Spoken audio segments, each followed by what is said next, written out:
Hey there, it's Kate back, and it is Wednesday today. And we're going to continue on from yesterday with the conversation we've been having this week about finding clarity or finding the truth in the situation or circumstance that comes up that sends you into a tailspin. You know, sometimes this can happen, especially with holidays coming around at this particular moment in time. We've got Halloween coming up, we've got Thanksgiving, we've got Christmas coming up. And sometimes we're thrown in the midst of situations with people that maybe we just don't, see eye to eye with, and we feel like we got to bite our tongue.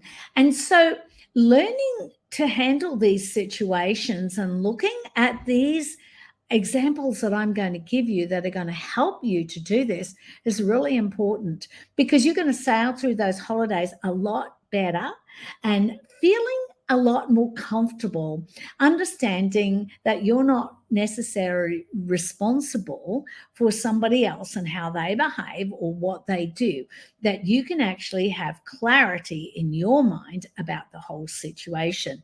So let's have a look.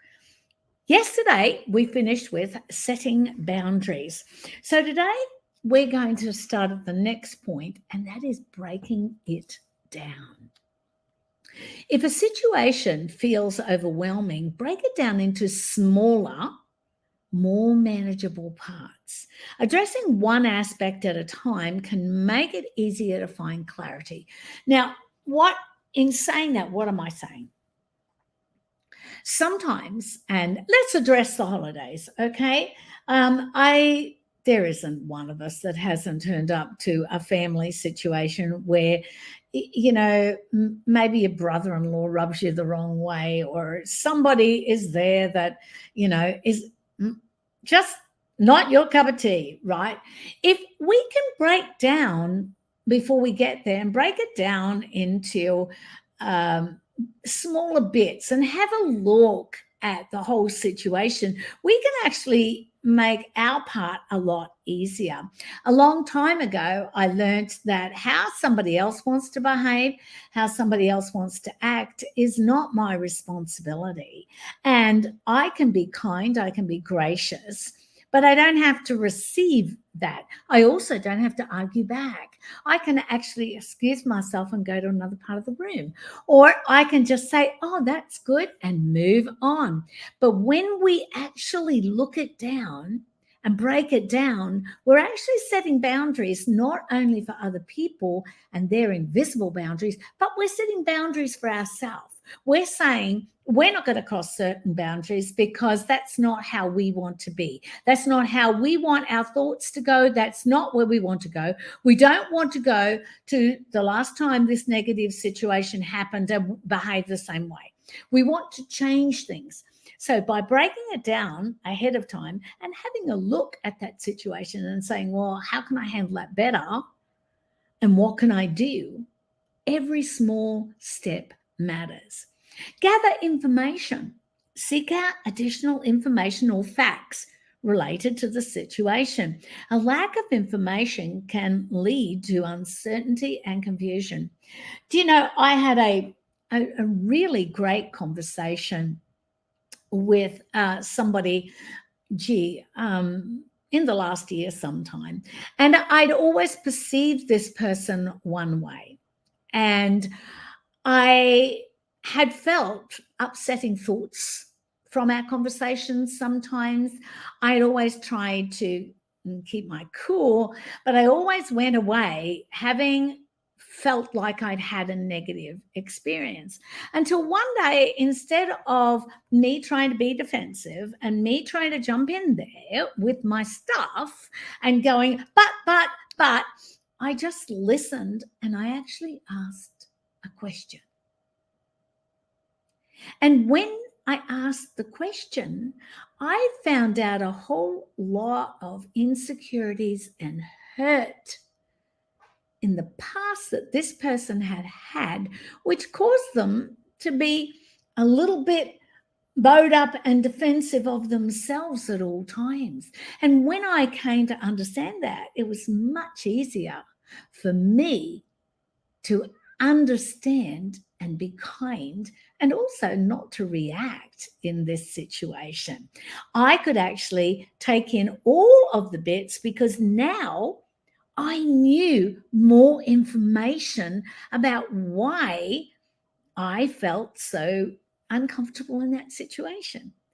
Consider consequences as well. I know myself with when I tend to get very defensive, and oh gosh, yeah, come on, we've all been there. We get defensive. Somebody we feel like has criticized our work, ourselves, our behavior, us in a circumstance, and we get defensive. And the consequences of that come from our actions and our decisions.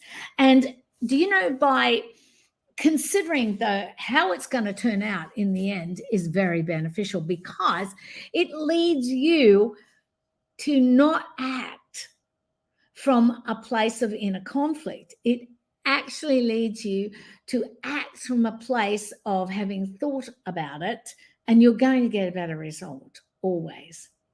Practice self-compassion. Be kind to yourself during difficult times. Difficult times happen. Do you know, all of us have experienced a pandemic. All of us have experienced those difficult times. We're all coming out the other side with different views of things. We're all coming out the other side with hesitations, with a greater heightened, what would you say, awareness of danger. And it takes practicing self-compassion with ourselves and following through with the steps that I'm outlining to you to actually get past some of these things and get back to what is our new normal. Take a break. You know, if the situation is highly emotionally charged, consider taking a break from it. Engage in activities that help you relax and clear your mind before returning to it. Okay, confession time here. How many times have you read something on Facebook and you've got on there and started, I'm going to get in here and I'm going to have my piece to say, before you've actually thought about it, thought about the consequences of it, maybe consider that this wasn't directed at you. Maybe it didn't need an opinion. Maybe we didn't need to stir up another war. Take a break. Just take a break. You know, quite often I see negative situations on Facebook that I could answer all day long, but truthfully, when it comes down to it, it's a waste of my time. And I'd rather be on social media spreading good news, not bad news. And I'd like to think that on social media I was helping somebody. I wasn't stirring a pot or trying to look or poke, what do they call it? I want to say poke the pig, but it's, poke the bear. Poke the bear. And so that you get a whole lot of reactions that don't necessarily bring joy and peace.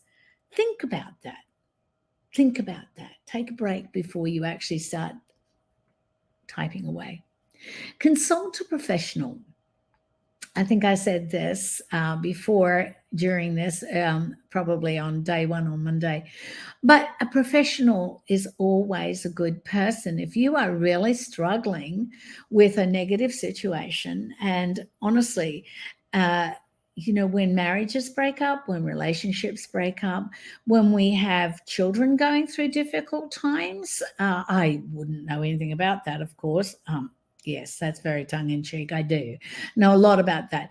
But sometimes talking to a professional, talking to a coach, talking to a therapist can help you get a better perspective and perhaps take a step back, as we've talked about yesterday, just taking a step back and having a look at another way to come at that situation. And a therapist or a counselor, a life coach, can help you with that if you are really struggling. Explore your solutions. Once you get a clearer understanding of a situation, brainstorm potential solutions or actions that you can take to address it. Sometimes I like to think it through and go, okay, if I took this action, or perhaps it's a circumstance that we've been in before. Well, when I took that action last time, what happened? What was the result? Did it solve it or did it make it worse? Go back and have a look and work it backwards and go, well, if I take that action, that's not going to end up in a pretty place. That's going to make me feel even worse. I'm going to get a bigger pit in my stomach and I'm not going to like the outcome. Practice patience. Remember, gaining clarity may not happen overnight. Be patient with yourself and the process. Go through the steps, go through some of the steps. Remember, gaining that clarity in a negative situation is a gradual process. It may not happen. You may go through this, and go over it and take one step and go backwards and then go over it and go 2 steps and go slightly backwards. But it involves self-reflection and being aware and seeking input from others and sometimes making that tough decision. Trust in your ability to navigate challenges and focus on finding constructive ways to move forward. So tomorrow I'm going to come with some other ways and other points of view with regards to this. And then on Friday, I'm going to sum things up for you. I'm even going to show you what the Bible says about this. Because did you know that in the Bible, it supports a whole lot of the things that we see as worldly and practical? Those practical ideas are supported with biblical examples. So I'm even going to go there between tomorrow and Friday. So you have an amazing day today. And I will see you in here tomorrow.